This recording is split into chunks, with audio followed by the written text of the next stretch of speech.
በሐሙስ ምሽት ጌታችንን ሊይዙት ሲመጡ ታስታውሱ ይሆን? ኢየሱስ ማን ነው እያሉ ሲጠይቁ አስተውሉ። እኔ ነኝ ሲላቸው ወደ ኋላቸው ወደቁ።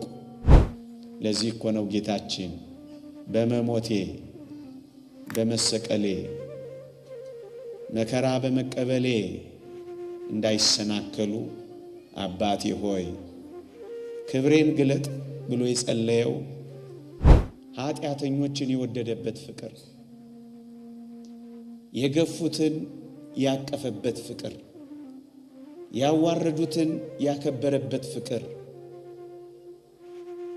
የጣሉትን ያነሳበት ፍቅር፣ ያባረሩትን የሰበሰበበት ፍቅር፣ መሬት የጣሉትን የተሸከመበት ፍቅር፣ ምራቅ የተፉበትን ብርሃን ያለበሰበት ፍቅር፣ ወዶ ተያዘላቸው፣ አፍቅሮ ተንበረከከላቸው፣ እነሱን ፍለጋ ተያዘላቸው። ከዚህ በቀር ምን አለው ትርጉሙ?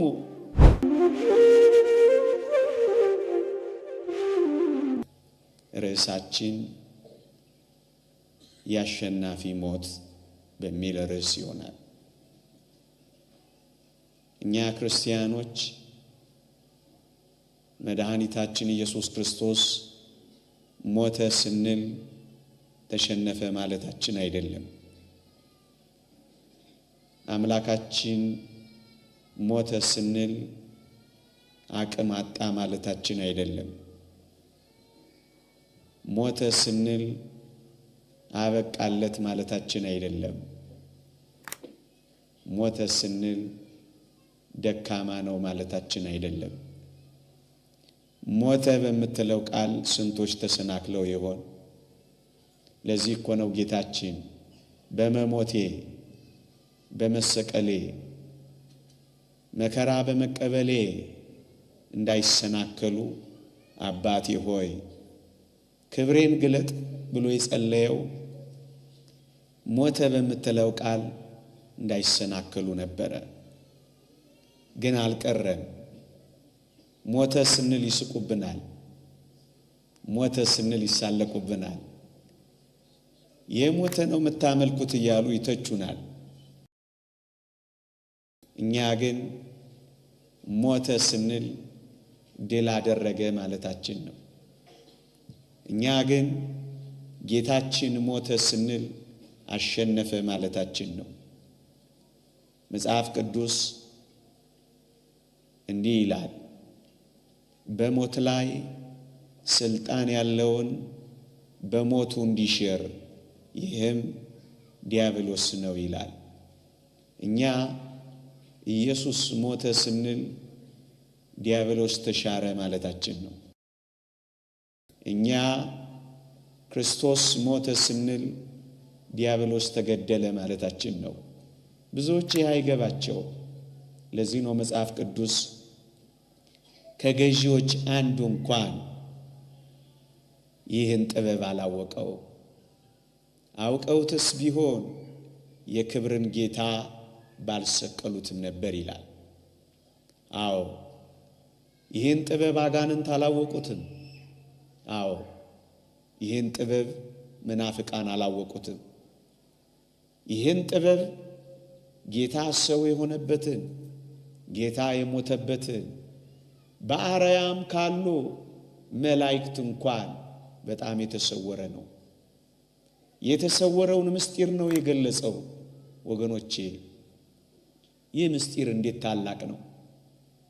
ቃል ገልጦ የማይናገረው፣ ሕሊና መርምሮ የማይደርስበት፣ ዝም ብለን የምናደንቀው፣ ተመስጠን የምንኖርበት ነው ኢየሱስ ክርስቶስ ሞተ የሚለው።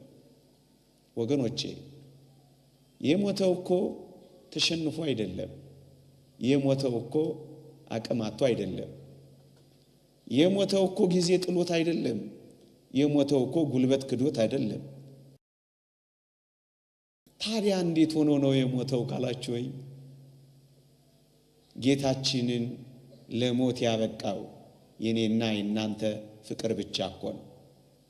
ሌላ ምን ገደለው? ሌላ ምን ሰቀለው? ሌላ ምን አንበረከከው? ሌላ ምን አዛለው? ፍቅር ብቻ ነው። አዎ ኃጢአተኞችን የወደደበት ፍቅር፣ የገፉትን ያቀፈበት ፍቅር፣ ያዋረዱትን ያከበረበት ፍቅር፣ የጣሉትን ያነሳበት ፍቅር፣ ያባረሩትን የሰበሰበበት ፍቅር፣ መሬት የጣሉትን የተሸከመበት ፍቅር፣ ምራቅ የተፉበትን ብርሃን ያለበሰበት ፍቅር። ይሄን ምን ቃል ይገልጠዋል ወገኖቼ? ምን አይነት ቅኔ ይበቃዋል? ምን አይነት ማህሌት ይበቃዋል? ምን አይነት ውዳሴ ይበቃዋል? አዎ ፍቅር ብቻ ነው። ጠላቶቹ ሳለን እንዴ ስለ ደግ ሰው እኮ ሊሞት የሚችል ብዙ ሊኖር ይችላል። ምእመናን ቸር ስለሆነች እናታችሁ እኮ ልትሞቱ ትችላላችሁ። እሱ ግን ምናልባት ነው የሚሆነው። ንዑድ ክቡር የሚሆን ሐዋርያ ጳውሎስ እንዲህ አለላችሁ፣ ስለ ቸር ሰው ሊሞት እንኳን የሚደፍር ምናልባት ይገኝ ይሆናል ነው የሚለው። ደግሞአለሁ፣ ስለ ቸር ሰው ሊሞት እንኳን የሚደፍር ምናልባት ነው የሚገኘው። ለእናትህ ትሞታለህ ወይ ብልህ ምናልባት 5 ደቂቃ ታስባለህ። ምናልባት ነው የምትሞተው። ቸር ስለሆነ ሰው ሊሞት እንኳን የሚደፍር በምድራችን ላይ ምናልባት ነው የሚገኘው። ስለ ጠላቱ ግን የሚሞት ኢየሱስ ክርስቶስ ብቻ ነው የተገኘው። ለዚህ ነው ቤተክርስቲያን የምትሞትለት። ለዚህ ነው ቤተክርስቲያን መከራ የምትቀበልለት። ወገኖቼ ተሸንፎ አይደለም የሞተው ያልኳችሁን 1-2 ብዬ ላሳያችሁ። እየሰማችሁኝ ይሆን? ተሸንፎ አይደለም። ታስታውሳላችሁ? በሐሙስ ምሽት ጌታችንን ሊይዙት ሲመጡ ታስታውሱ ይሆን? ኢየሱስ ማን ነው እያሉ ሲጠይቁ አስተውሉ። እኔ ነኝ ሲላቸው ወደ ኋላቸው ወደቁ። ደግሞ አለው ማን ነው ሲሉት እኔ ነኝ ሲላቸው ተፈነቸሩ። ወገኖቼ እንኳን በጌታችን ኃይል ፊት በድካሙ ፊት ዓለም አይቆምም። እንኳን በጌታችን ጥበብ ፊት በሞኝነቱ ፊት ሰው አይቆምም። እንኳን በጉልበቱ ፊት እኔ ነኝ በመተላዋ ቃል ፊት እንኳን ዓለም አይቆምም። ዝም ስላለ ደፈሩት። ጊዜ ስለሰጣቸው የሌላ መሰሉት። ፀሐይ ስላወጣ ጨረቃንም ስላመላለሰ ነፋሳትንም ስላነፈሰ ማይበላትንም ስለሞላ ፀሐይንም አውጥቶ ስላበሰለ ዓለም እግዚአብሔር የሌለ መሰለው። ወገኖቼ እኔ ነኝ በመተላዋ ቃል ፊት እንኳን መቆም አልቻሉም። ታዲያ ጉልበታቸው መናኛ እኮ ነው። በዚህ ብቻ አይበቃችሁ? እኔ ነኝ የሚለውን ቃል እንኳን መቋቋም አልቻሉም። እንኳን ለመጠምዘዝ፣ እንኳን ለመስቀል፣ እንኳን ለመገፍተር፣ እንኳን ለመቸንከር እኔ ነኝ በመተላዋ ፊት እንኳን አልቆሙም። አንደኛ ታዲያስ ወዶ ተያዘላቸው፣ አፍቅሮ ተንበረከከላቸው፣ እነሱን ፍለጋ ተያዘላቸው። ከዚህ በቀር ምን አለው ትርጉሙ?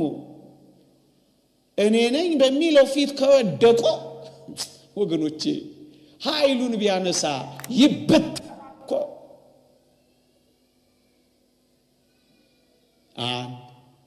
ላስታውሳችሁ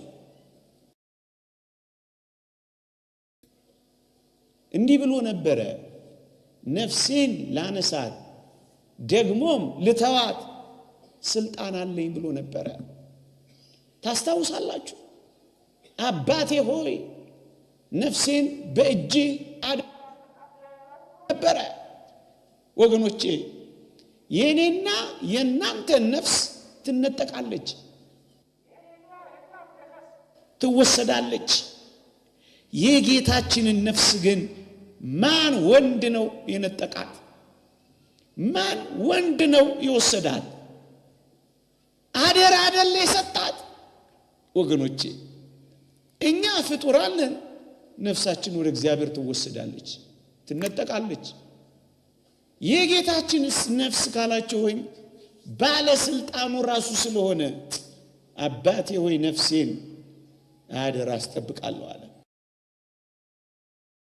ወዶ ፈቅዶ አፍቅሮ መሞቱን እንጂ ተሸንፎ አለመሞቱን የምታረጋግጡት ሁለተኛው ነጥብ ነፍሱን አደራ አስጠበቀ እንጂ ነፍሱን የሚወስዳት የለም።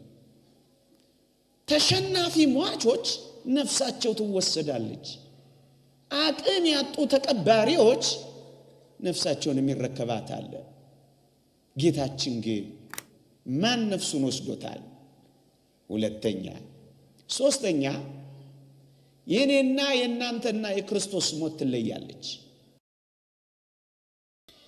ነፍስ ሰጥቶ ማዘንበልና አዘነበለ ነፍሱንም ሰጠ በጣም ይለያያሉ ወገኖቼ። ተሸንፎ አይደለም። የተሸናፊነት ሞት አይደለም የሞተው። አቅም አጥቶ ኃይል ጠፍቶ ጉልበት ክዶት ጊዜ ጥሎት አይደለም የሞተው። አሁንም ደግሞ አለው በፍቅር ነው የሞተው።